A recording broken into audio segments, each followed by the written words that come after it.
என் பெயர் சோமசுந்தரம், காரைக்குடி. தங்களது ஒளிநாடாக்களை கேட்டிருக்கிறேன். அதில் தாங்கள் நடிகர் கமலஹாசன் நடித்த மருதநாயகத்தை பற்றி உயர்வாக பேசியிருக்கிறீர்கள். அதே சமயத்தில் நடிகர் ரஜினிகாந்தை பற்றி தாழ்வாகவும் பேசியிருக்கிறீர்கள்.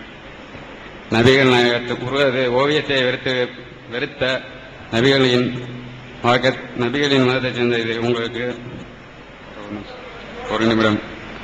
நபிகளின் வகுப்பினரான நீங்கள் இவ்வாறு விமர்சிப்பது உங்கள் மார்க்கத்துக்கு உகந்ததா? நல்லா கேளுங்க.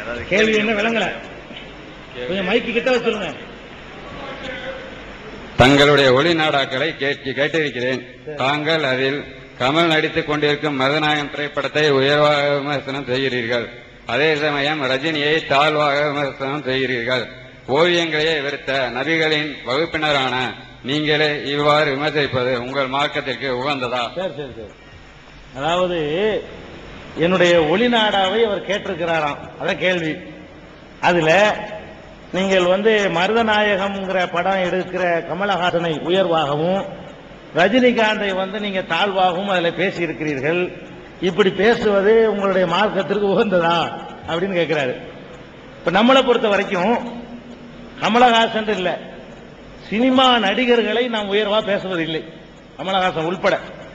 அதாவது முதல் விளங்கிக்கணும், ஏன் பேசுவதில்லை என்று கேட்டா, அவர்களால் சமூகத்திற்கு கேடுதான் ஏற்பட்டிருக்கே தவிர ஒரு நன்மையும் ஏற்படவில்லை. அவர்கள் இந்த மக்களுடைய மூளையை மழுங்க செய்து நம்மளை ஒரு தவறான பாதைக்கு கொண்டு போயிட்டு இருக்கிறாங்க.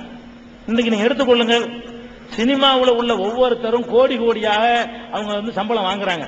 ஒரு படத்துக்கு 1 கோடி 2 கோடி எல்லாம் வாங்குறாங்க. அதற்குரிய வரி அவர்கள் ஒழுங்கா கட்டுறாங்களா? கட்ட மாட்டாங்க. 1 கோடி ரூபாய் வாங்குவாங்க, உலகத்து நேர்மைன்னு சொல்லுவாங்க. சினிமாவில் உள்ளவர்கள் ஒழுங்கா வரி கட்டினாலே இந்த நாட்டினுடைய வறுமையில பாதி போயிடும். நம்ம வரியை சுமக்க வேண்டியது இல்லை. இவர்கள் ஒழுங்காக நீங்கள் வரியை கட்டுங்கள் கேமரா டிவியில் நமக்கு அறிவுரை சொல்லுவாங்க. இவர்கள் வரி கட்டுறதே இல்லை. ரஜினிகாந்துக்கு பாக்கி, கமலஹாசனுக்கு பாக்கி, பெரிய ஸ்ரீதேவிக்கு பாக்கி. அதே நேரத்தில் 50 காசு பாக்கி இருந்தா டெலிபோனை நம்ம பிடிக்கிட்டு போயிடுறோம், கரண்ட் பீஸ் அடிச்சுட்டு போயிடுறான். யாரு ஒரு மாசம் பில்லு கட்டல நமக்கலாம். இந்த சினிமா நடிகர்கள் கோடி கோடியாக அவர்கள் சம்பாதிக்கிறாங்க. அவர்கள் தங்களை வளர்ப்ப சினிமாவில் தான் அவங்க ஏழை பங்காளர் நடிப்பாங்களே தவிர அவர்கள்ட்ட இருக்கிற அந்த பொருளாதார அளவுக்கு மக்களுக்கு நன்மை செய்ய மாட்டாங்க. கவர்மெண்ட்டுக்கு செய்ய வேண்டிய வரியை செலுத்துவதில்லை. அரசாங்கத்துக்கு பெரிய துரோகம் செய்யக்கூடியவர்கள் என்பது நம்முடைய நடுநிலையை நீங்க செஞ்சாலும் உங்களுக்கு விளங்கும். இரண்டாவது அவ்வளவு வெறும் பணம் பண்ணுவதுதான் அவர்களுடைய லட்சியம். நான் கேட்கிறேன், ரஜினிகாந்த் எவ்வளவு பெரிய ஆளு, வயசான ஒரு பெரிய மனிதன் அந்த ஆளு. கமலஹாசன் சின்ன பிள்ளை, விடல பிள்ளை இல்ல. இவ்வளவு ஒரு முதிர்ச்சி அடைந்தவர்கள் பெண்களை தங்களுடைய படங்கள்ல எப்படி காட்டுறாங்க? எப்படி என்ன ஒத்துக்கிற முடியாத ஒரு அசிங்கமான முறையில க்ளோஸ் அப்ல தொப்புல மட்டும் காட்டுறான், அதுல அசிங்கமான முறையில காட்டுறான், 2 பீஸ்ல விட்டு ஆட விடுறான். பெண்களை ஒரு கவர்ச்சி பொருள் ஆக்கி ஆண்களை பார்க்க வச்சு சம்பாதிக்கணும். இவர் மட்டும் நடிச்சா பார்த்தாலாம், அவர்களுடைய எல்லா நடிகர்களுடைய படங்கள்லையும் பெண்களை இழிவுபடுத்துற மாதிரி, கேவலப்படுத்துற மாதிரி, கொச்சப்படுத்துற மாதிரி தான் காட்சிகளை எடுக்கிறாங்க. அப்ப அந்த மாதிரி எடுத்து ஒவ்வொரு இதுலயும் அந்த நம்மளை சைக்காலஜிக்கலா வீழ்த்திக்கிட்டு இருக்கிறாங்க. இது தப்பு இல்லை, நம்மளும் இப்படி நடக்கலாம், நம்மளும் இப்படி நடக்கலாம். நம்மளே இந்த ஈவ்டி சிங்கிறானே காலேஜில், அது எங்க இருந்து வந்துச்சு? சினிமாவில் கற்றுக் கொடுத்ததானே, சினிமாவில் ஆரம்பிச்சதானங்க. நம்மளும் செய்யறது வந்துருச்சு. அந்த காலத்து படத்துல இருந்து ஆரம்பிச்சு ஒரு பொம்பளை 10 பேர் சேர்ந்து கிண்டல் பண்ணுவான். அதை ஒரு இதா உட்காந்து நம்மளும் சேர்ந்து படிப்போம், பாக்குறமா இல்லையா? ஒரு பொம்பளை போவா, 10-20 ஆம்பளை சேர்ந்து கிண்டல் பண்ணுவான். அவளும் அதை ஒத்துக்குருவாளாம், அப்படி காட்டுவான் அந்த காட்சியை. அவளும் ஒத்துக்கிற மாதிரி செல்லமா கோவிச்சுக்கிட்டு அப்புறம் அவளும் ஒத்து போற மாதிரி காட்டுவான். இது மெண்டலா நமக்கு என்னத்தை உண்டாக்கும்? எந்த பொம்பளை போனாலும் நம்ம இப்படி பண்ணலாம் அப்படின்னு உண்டாக்குது இளைஞர்களுக்கு. அவன் யூடிசிங் பண்ணி அவன் சரிகாசாவும் அவளும் செத்து போயிட்டு இருக்கா, நீ பார்த்துட்டு இருக்கிறோம். அப்ப இதையெல்லாம் உண்டாக்குனது யாரு? இந்த சினிமா தான்.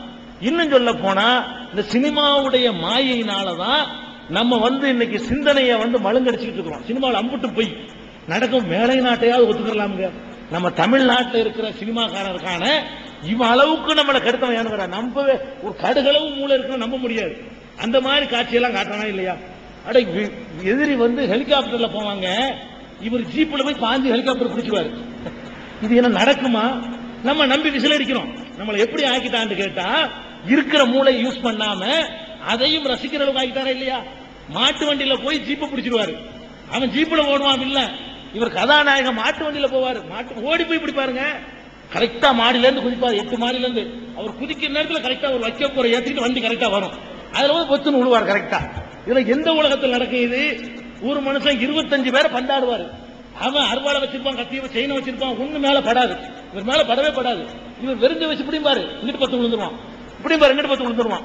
அப்படி சொல்லும் போது நான் சொன்னேன், இங்க ரஜினிகாந்த் வேணா கூட்டிட்டு வாங்கப்பா, என்கிட்ட நிக்க விடுங்க, நானும் அவர் அடிக்கிற அவர் என்ன எடுக்கிறது பாக்குமான்னு கேட்கிறேன். இதான் அவர் சொன்னது. இந்த மாதிரி உதாரணம் சொல்லி காட்டிருக்கிறேன். கமலஹாசன் சொல்ல முடியாது, கொஞ்சம் வாட்ட சொல்ல மாட்டாளு. அதுக்காக நான் சொல்லல, வேற அளவுக்கு சொல்லலாம். அதான தவிர இதுக்குத்தான் நான் சொன்னேன், இதுக்குத்தான் நான் சொல்றேனே தவிர நடிகர்கள் நான் கேட்கிற எந்த ஒரு வீரன் இருக்கட்டும்ங்க, பெரிய கிங்காங்க எடுத்துக்குவோம், தாரா சிங் எடுத்துக்கிடுவோம், ஒரு நேரத்தில் 10 பேர் அடிக்க முடியுமா? எவனாலே முடியாது, எவனாலே முடியாது. எவ்வளவு பெரிய முகமது அலி கிளையை கொண்டு வந்தாலும் சரி, மைக் டைசனை கொண்டாந்து போட்டாலும் சரி, ஒரு நேரத்தில் வந்து 10 பேர் அடிக்கிறது முடியாது. ஒருத்தன் ஒரு ஆளை சமாளிப்பான், 2 பேர் சமாளிப்பான்.